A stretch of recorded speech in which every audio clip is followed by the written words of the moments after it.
Gisugda na ang dredging operations o pagpalawom sa sapa sa Tipolo sa Mandaue City nga kun kahinumduman gibaha kaayo muduha ka semana na ang nilabay. Ang detalye ni Nico Sereno.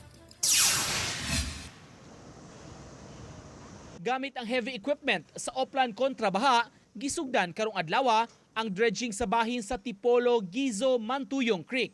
Giuna ang dapit kilid sa City Condominium Project.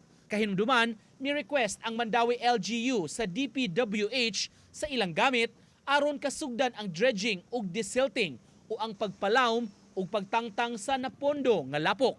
Gipagamit sa ahensya ang ilang long arm excavator aron maabot ang sapa ug ang hugaw nga hipusunon.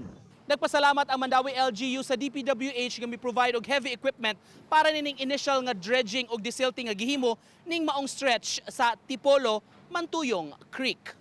Ma-widen man sa nimo kay palitan kaning kilid o yuta man na. Di ba?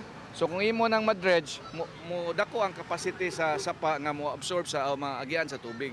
So dili lang paladman, mahog siya palapdan in a sense nga gibalik ang natural nga gianan. Dili hinon intiro nga stretch ang malimpyuhan kay nangita pa og access sa heavy equipment. Kay may mga istruktura na sa ubang bahin sa sapa. Maong sa unahang lugar, may private entities na nga gipananghira na sab sa syudad para makasud ang heavy equipment.